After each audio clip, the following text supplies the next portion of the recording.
Hello friends, I am Professor Nancy Kansagra and we are studying the cyber law and ethics. In previous section, we study about the paper versus paperless e-commerce. Okay, we are studying the chapter 4 which is use of the e-commerce. Okay, because हमारी जो life है that is dependent around the e-commerce thing and which is based on the internet जिसके लिए हम cyber space का use करते हैं. So we already studied about the how e-commerce evolved throughout the years and what is the how it is important nowadays e-commerce. And with that we also study about the paper versus paperless contracts.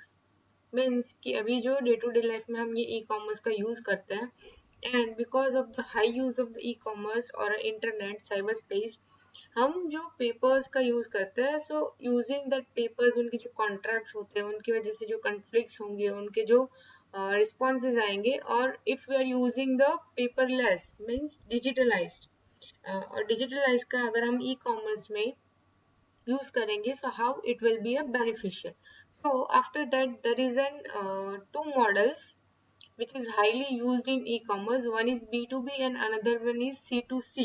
So we as we all know e-commerce is also known as an electronic commerce or an internet commerce. Transactions of money or a funds or a data which is considered as a e-commerce.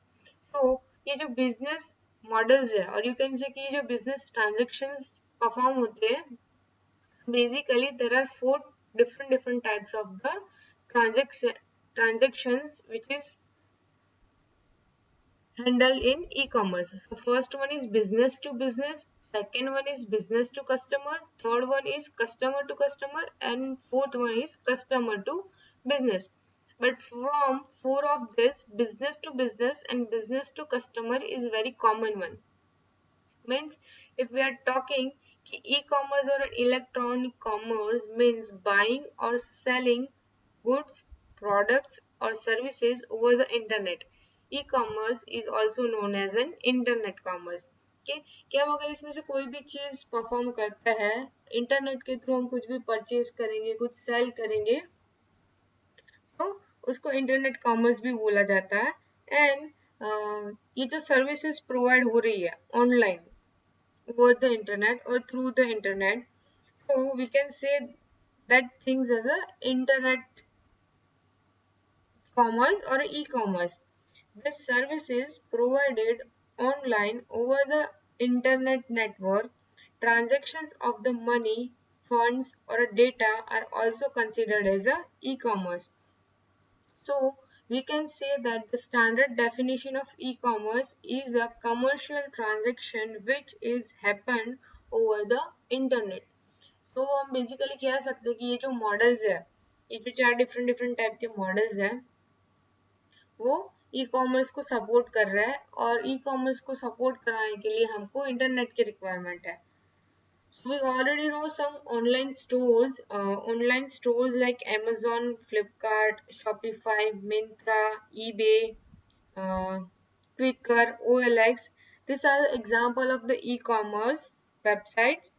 And by 2020, global retail e-commerce can reach up to the $27 trillion. That is the figure which is by the end of the 2020 and तो आप assume कर सकते हो कि ई commerce का ये जो business है उसका जो एक्सपांशन है वो बहुत तेजी से आगे बढ़ रहा है and with the help of the internet वो एक बहुत अच्छा प्लेटफॉर्म बन गया है from a small businessman to an large company organisation और might be you can say कि for some housewives too they are also doing this e-commerce thing on a small scale with the help of the internet. So उसमें first model जो हम refer कर रहे हैं that is B2B means business to business model. So business to business model में क्या होगा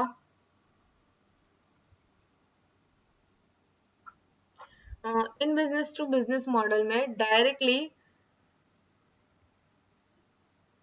आपका जो बिजनेस ऑर्गेनाइजेशन है और उनका जो कस्टमर है वो डायरेक्टली प्रोसीजर नहीं करते, वो किसी third party intermediate means buyer की तरफ से या होल सेलर की तरफ से वो अपना प्रोडक्ट परचेज करता है।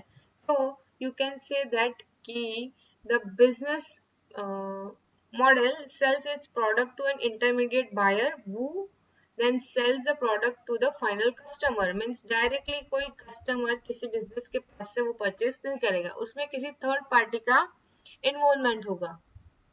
तो जैसे आप यहाँ पे फिगर में देख सकते हो, फर्स्ट ऑफ ऑल है यहाँ पे बिजनेस ऑर्गेनाइजेशन और फिर होल सेलर एंड कस्टमर। सो हमारा जो भी प्रोडक्ट है वो हमें चाहिए कस्टमर को पहुंचाना है, बट हम डायरेक्टली नहीं पहुंचा रहे, उसके लिए हमारे पास थर्ड पार्टी वॉल सेलर है। वो थर्ड पार्टी वॉल सेलर है, वो ऑर्डर वेबसाइट्स के थ्रू भी निकाल सकता है और कस्टमर्स के पास से भी ले सकता है। तो उसको यहाँ से ऑर्डर मिला, सो वो ऑर्डर प्रोसेसिंग करेगा, वेबसाइट उस बिजनेस ऑर्गेनाइजेशन के पास वो ऑर्डर प्रोसेस करेगा, वो उस वॉइस सेलर को सप्लाई करेगा। देन अगर कोई कस्टमर है ऐसा कि जिनको डायरेक्टली रिक्वायरमेंट है तो वो वेबसाइट के थ्रू जो कांटेक्ट कर रहा है वैसे वो वहां से सेल करेगा, और अदरवाइज वो वॉल सेलर आगे कस्टमर्स को अपना प्रोडक्ट सेल करेगा। सो ऐसे ही वॉल सेलर एक ऑर्डर प्लेस करेगा, सो कंपनी की वेबसाइट पे वो डिस्प्ले होगा and after receiving that consignment it sells the end product to the final customer who comes to buy the product at the wholesalers retail out। आप ये बोल सकते हो, so this is the flow of the business to business means अगर मैं इसका example दूं तो हम कह सकते हैं कि जो भी हम कुछ डिवाइसेस यूज कर रहे हैं, कंसीडर इट कि आप लैपटॉप यूज कर रहे हो, सो लैपटॉप के जो पार्ट्स है वो किसी और कंपनी में बनता है, देन वो मर्ज होने के लिए किसी और कंपनी के पास जाता है। सो वो क्या हुआ, बिजनेस टू बिजनेस, कि उन्होंने एक पार्ट कहीं और बनाया, फिर वो पार्ट्स को जम्बल अप कहीं और किया एंड देन वो सेल करने के लिए उसके आउटलेट पे जा रहा है। So that is an process of business to business.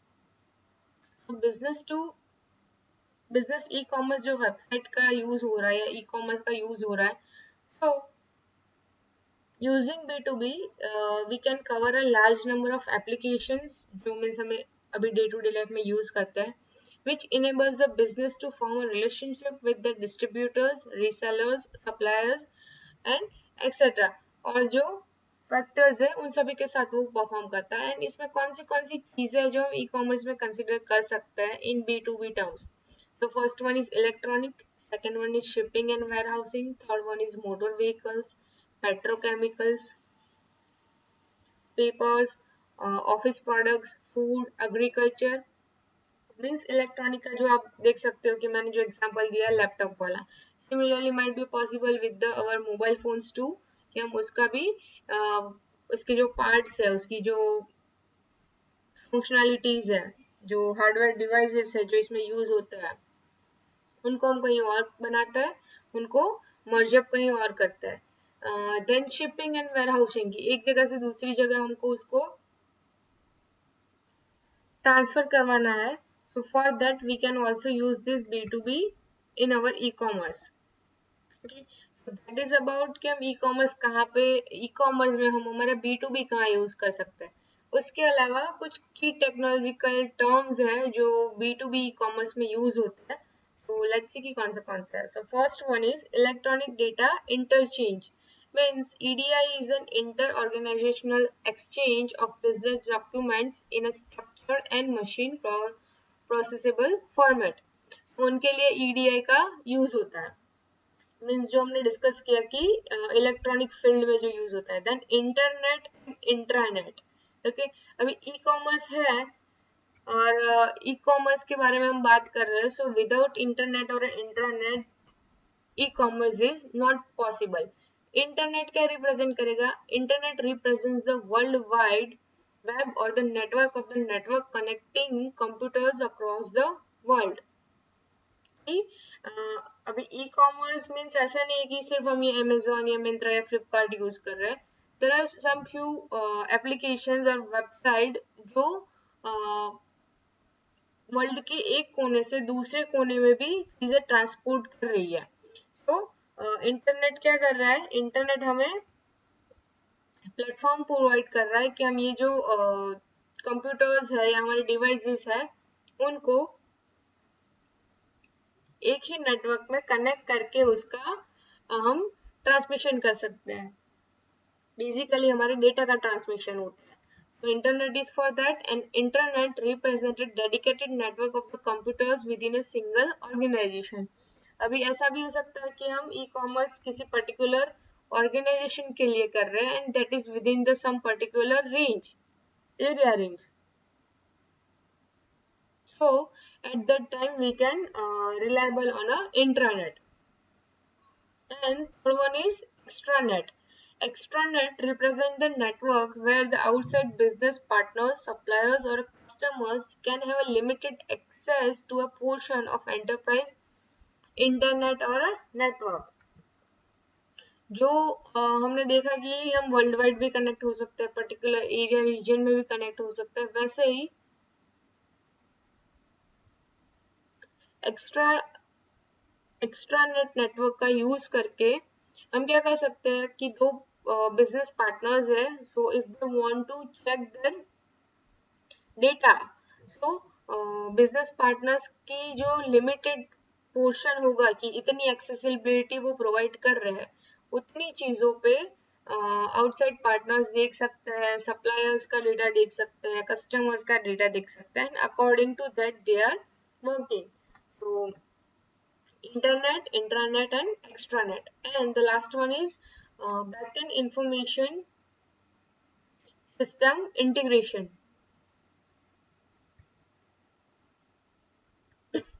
Means backend information systems are the database management system and used to manage the business data.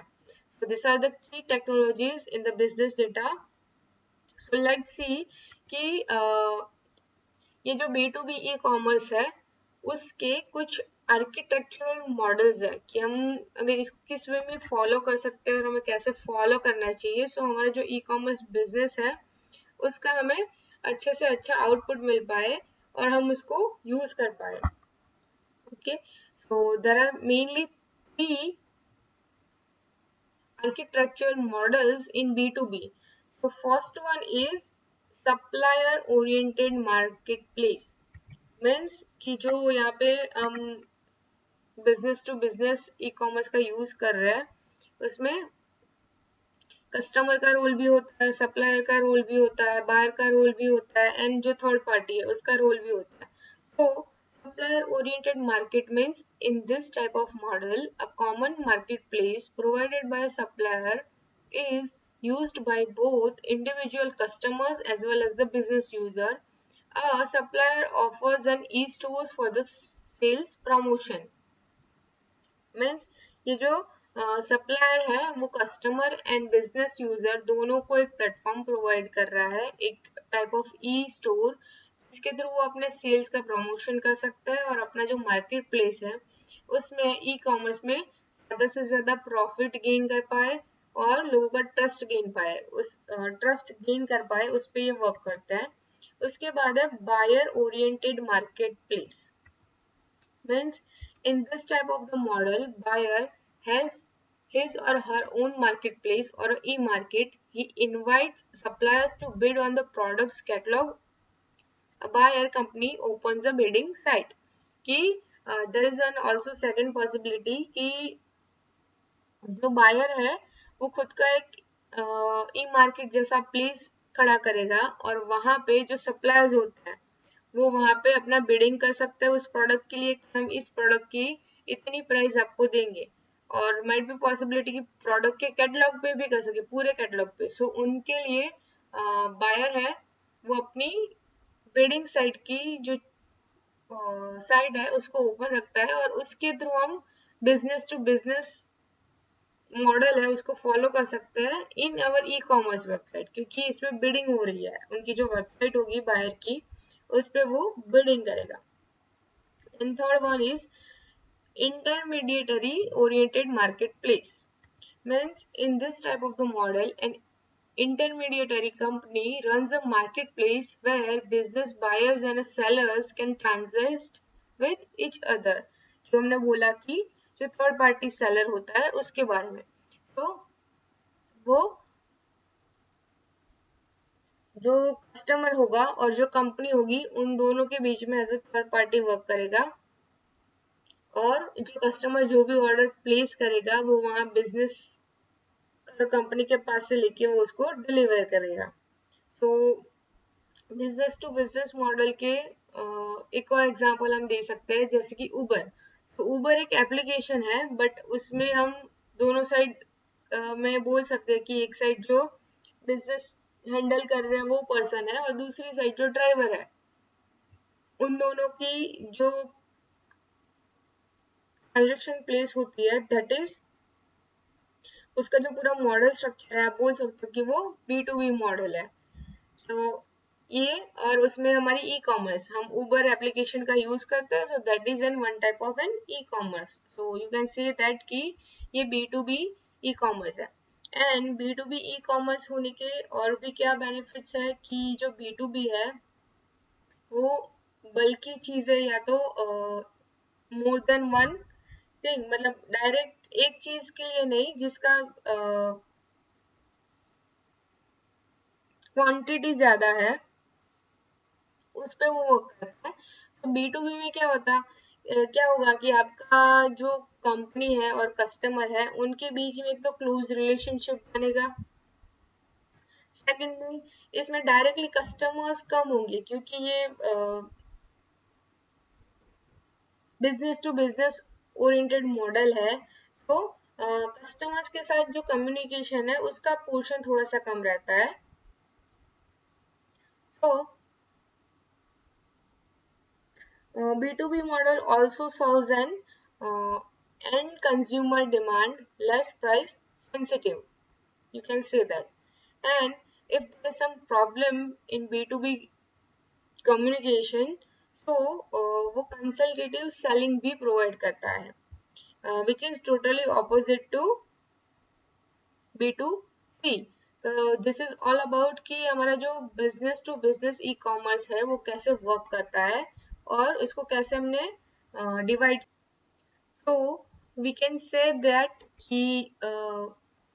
B2B e-commerce is the sale of good or services between the business via online sales portal. In general, it is used to improve the efficiency and effectiveness of a company's sales effort instead of receiving orders using the human assist, means sales representation manually. By telephonically or email, orders are received digitally, reducing the overhead cost। कि जो हमारा पूरा order है that is receiving digitally, उसकी वजह से हमें benefits हो रहा है यहाँ पे। उसके अलावा ये B2B और B2C में अगर कैरेक्टराइज करो, सो B2B की कैरेक्टरिस्टिक्स क्या है कि उसमें मल्टीपल डिसीजन मेकर्स है, जो हमने देखा कि सप्लायर है, बायर है, इंटरमीडिएटरी है, right. Then fixed consumer price नहीं होगी, कस्टमर स्पेसिफिक प्राइसेस होगी, पेमेंट और ऑन क्रेडिट सेल्स होगा, फिर स्मार्ट शिपमेंट्स अवेलेबल होगा, मीन्स जो ट्रक लोड्स के थ्रू होता है। तो वहां पे भी हम B2B ई कॉमर्स प्लेस में आ रहा है कि जब भी एक जगह से दूसरी जगह उस पर्टिकुलर का चीज का शिपमेंट होगा तब इस मॉडल को फॉलो किया जाएगा। Then long lasting relationship between customer and manufacturer. इसके पहले मैंने बोला कि B2B मॉडल ई कॉमर्स का एक मेन बेनिफिट है कि जो आपके कस्टमर्स होंगे उनके साथ आपका क्लोज रिलेशन होगा, मीन्स जो भी ये थर्ड पार्टी है जो सेल कर रहा है कस्टमर को, क्योंकि अभी जो आपका चीज होगा वो बल्क में कौन परचेज करेगा, जो होल सेलर होगा, जो थर्ड पार्टी होगा वही। सो उनके साथ हमारे रिलेशनशिप काफी अच्छे होंगे। And last thing, buyers as a part of an organization with relationship defined by a contract terms and conditions। तो B2B मॉडल फॉलो करने से जो third person means directly consumer को ज्यादा इन्वेस्टमेंट नहीं करना पड़ेगा, कि उनको एक साथ ज्यादा चीजें नहीं लेनी पड़ेगी। तो बी टू बी मॉडल उसके अकॉर्डिंग वर्क करता है, एंड अगर ई कॉमर्स में बी टू बी यूज हो रहा है तो उसकी वजह से जो प्रॉफिट है वो भी बहुत ज्यादा है। So if you guys have any doubt regarding this, you can put your question in below comment box. Thank you so much.